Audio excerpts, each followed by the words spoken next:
everybody, my name is Bragster and welcome to Retro Reviews, the show where I go to films' wonderful past and give a modern day point of view on the movie. Does it still stand up to all the movies that are being produced now, or is it one of those movies that should just be left in the past? Now today I will be reviewing Beetlejuice.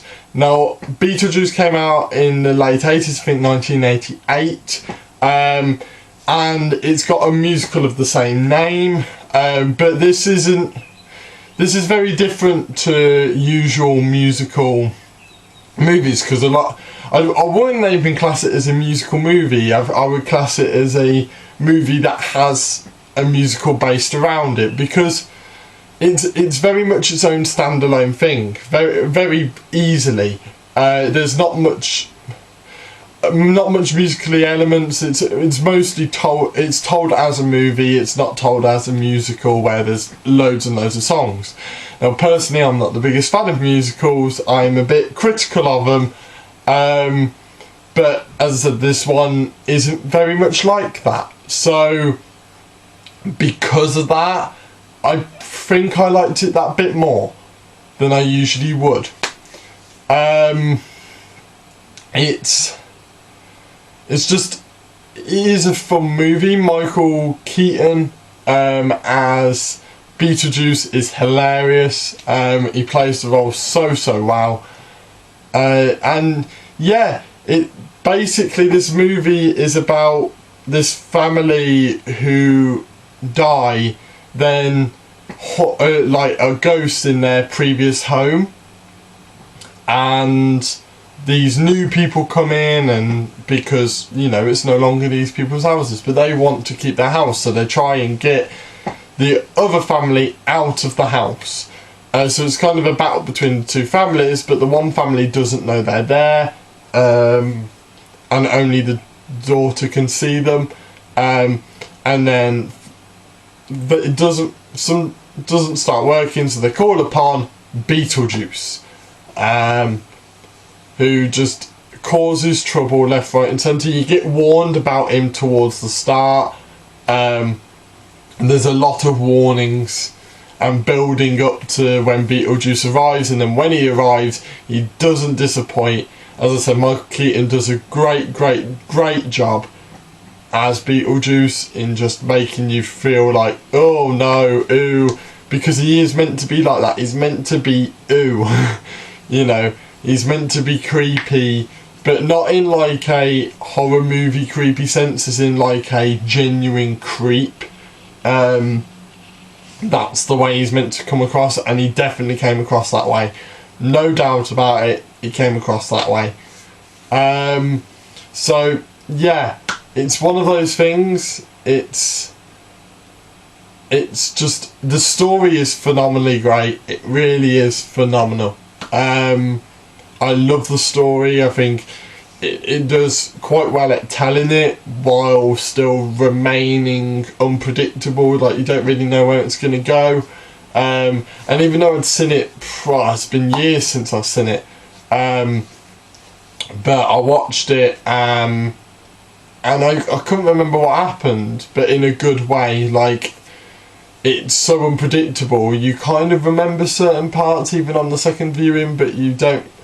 But it's unpredictable enough so you don't remember it fully.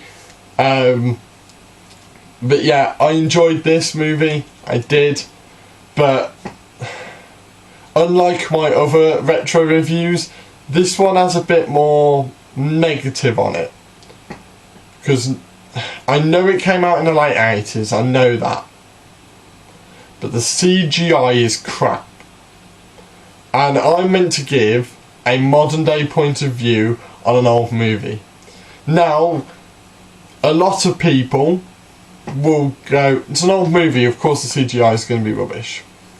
But because it's a modern day point of view, a lot of viewers may not like it for the awful CGI. They may not. And it sounds horrible, but it's true. Like, a lot of people would not watch it due to how bad the CGI is.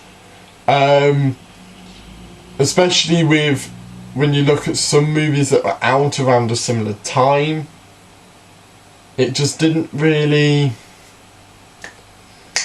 You know, you've got stuff like Ghostbusters, Jurassic Parks and stuff. I think it came out a bit later, I don't know, but I don't really know the exact time frames on the classic movies. Like half the time they all mix into one.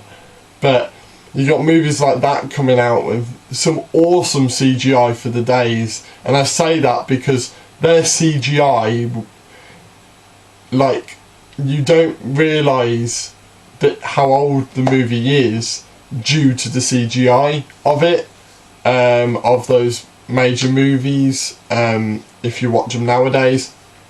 This one, you can definitely tell the time it was made due to the movies, due to the CGI of it, and that is a shame. It does dampen it a little bit. For me personally, not so much, but it's very noticeable. It's not like ooh, I'm a nerd, like that's why I notice the CGI is bad. It's just so obvious, and when it's obviously bad, I can't not point it out. I'm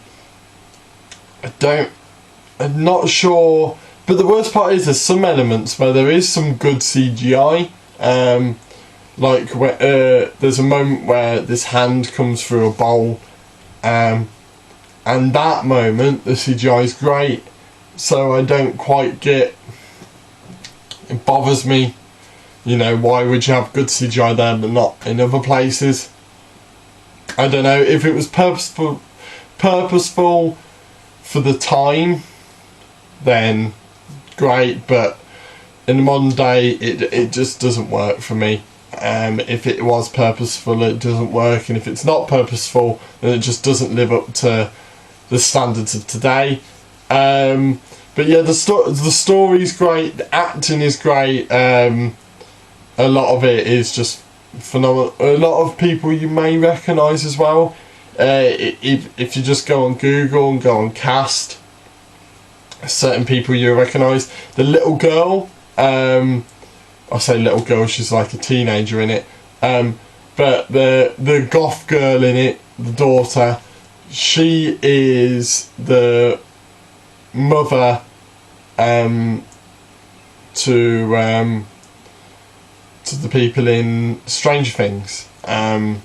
The main mom in it, she's that's the goth girl. It's very weird when you say that, but it's true. That's who she is. There's some star power in it, and it works quite well. It's quite humorous. It's an enjoyable watch. Definitely don't be dampened to not watch it. It's on Netflix at the moment. I do have it on DVD myself. I think my dad had it on DVD before I'd even watched it. But yeah, don't let it dampen it. Give it a go. If you don't like musicals, yes, there's a musical on it, but it's not a proper musical movie where there's songs constantly. So yeah, it's an enjoyable movie with some bad CGI, but when you think about the times it was made, you know, there's reasons for that. But yeah, that is my review on Beetlejuice. Put it down in the comments down below what you thought of the movie. Have I been a bit harsh on it? Maybe there's some points where you think I've probably not been harsh enough, or that there's things that I've missed. Put that down in the comments down below. Hit that like button to tell me that you like this video and like this series, and hit that subscribe button to not miss a thing. Yeah, and that is my review on Beetlejuice. So thank you guys for watching, and I will see you in the next video. See ya!